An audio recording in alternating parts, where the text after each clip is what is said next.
This is going to be a burden this next year and all that's going to come with it. The only question is, will it be a joyful one?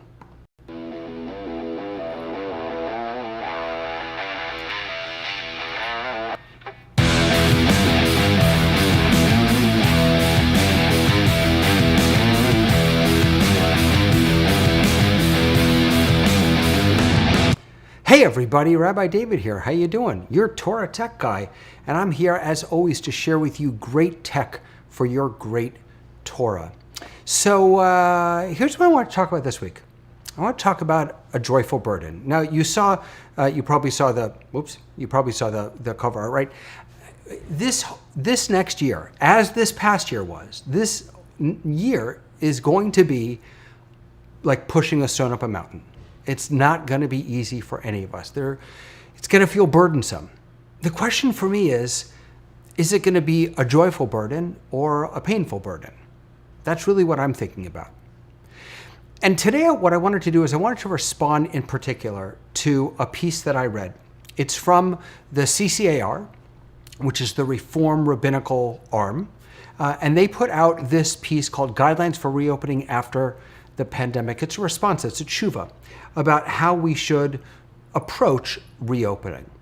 And they really do a masterful job in here of analyzing the different halachic, the different Jewish legal questions around reopening, under what circumstances we should and under what circumstances we shouldn't. It talks about different benchmarks, if you will, right, for how we should make decisions. It's a beautifully written paper. I did struggle, though, with the tone. And so what I want to do is I just want to share a couple of examples with you so that we can kind of look at them together and you can tell me if you think I'm crazy. All right. So I want to read one piece. Now, bear in mind I'm taking this out of context, but I think you'll get the idea. All right. So here's how it starts. As we stand at this inflection point, sorry, this is not how the responsa starts. This is me starting. As we stand at this inflection point, we therefore, thinking about how to reemerge from the isolation of the pandemic, our first obligation is to do no harm to our bonds of physical community. We celebrate the ways in which the internet enabled our synagogue communities to grow and even in some ways to thrive during this past year.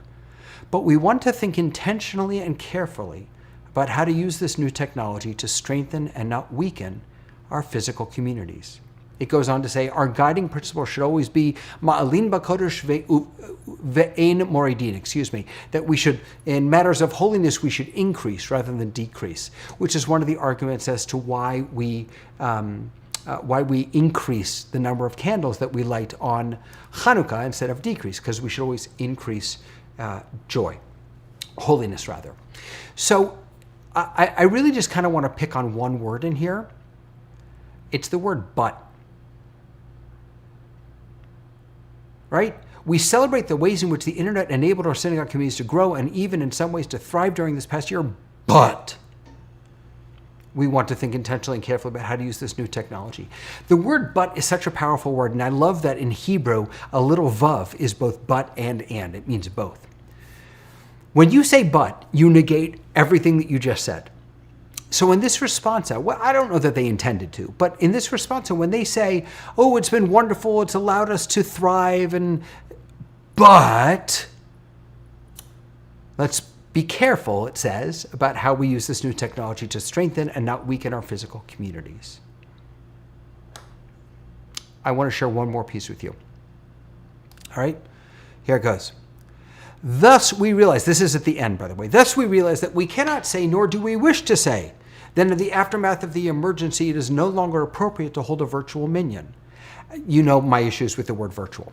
As liberal Jews, we are committed to integrating our Torah with the reality of contemporary life, not bifurcating the two.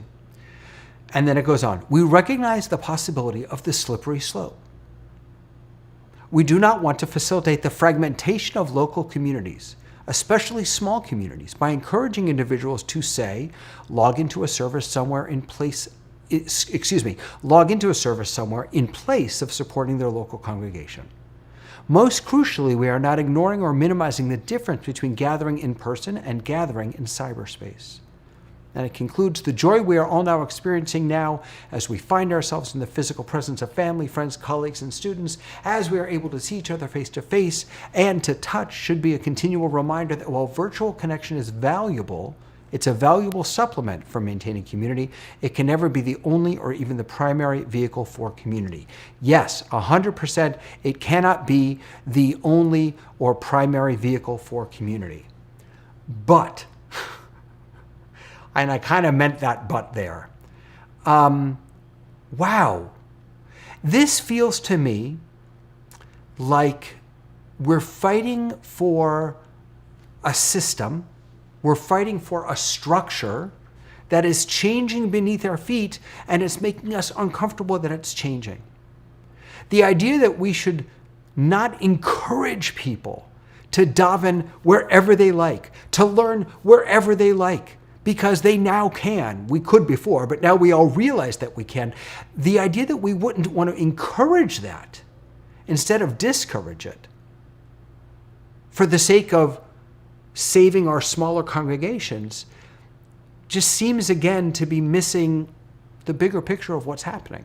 Now, don't get me wrong. I've served small congregations my entire life. I get it. I understand how difficult times are right now for small congregations. I absolutely get that. I work in one right now, a relatively small congregation. But I also don't think that we can just stick our heads in the sand and try and go back to what was normal. I'm working on a new class now called Don't Go Back to Normal, Please. The idea that we would encourage people to not daven wherever they find meaning, wherever they find spirituality, just seems crazy to me. The idea that we wouldn't see this moment in time as a joyful burden. It's going to be hard. It's going to take extra work. It's going to take investment. It's going to take creativity. It's going to be pushing a boulder up a mountain. But maybe we could find some joy in that. Maybe we can celebrate that. This moment can be a moment that we celebrate. This doesn't have to be a hemming and hawing about, digital minyanim or digital services, digital classes are going to take away from the in-person experience. No one is suggesting that we do everything online. But why wouldn't we encourage people to access this however they can, our Torah? The Reform movement itself wants us to call it multi-access. When I read this tshuva, as beautifully written as it was, I felt like it was multi-access, but one was better than the other. In-person is better than digital. And that's just not the way I see it. I think they're different. They offer different experiences. Not everyone's going to appreciate a digital experience, and some people would really prefer that over a physical, on-site experience. What I want to try and do is teach communities, teach rabbis and leaders and educators that this moment is one that we should be joyful about. This opportunity that we have to think differently about how we share Torah, about how we inspire, about how we build community, about how we reach Jews. This is a moment that is going to feel burdensome, and we have a choice. Are we going to make that joyful or painful? I'm going to choose joy. Every time I'm going to choose joy. Speaking of joy, I'm going to be taking a few weeks off, kind of. I'm actually going to Camp Ramah Darom. Yay, Ramah Darom. I'm going to be going up to Ramah Darom for 2 weeks, 3 weeks, something like that. So I will still be on. I hope I'll still be able to do these. I'm bringing all my equipment with me. I don't know what the internet's going to be like up there in the mountains of Georgia. So if you don't see me, it's only because the internet stinks. But hopefully you will see me. But this Friday, I'm so excited about this. I get to invite Evelyn Goldfinger, master puppeteer, singer, teacher, to join me on Unmute. That's going to be the last of this season, and then please God, B'ezrat Hashem will pick up in the fall. But I do hope that you'll join me for that. That's going to be Friday at 1 o'clock. Until next time, my friends, I hope you have a wonderful rest of the day. I will see you on Friday at Unmute, and then hopefully with enough internet connection, we'll continue pushing this boulder up the mountain together, one smile at a time. What do you say? See you later.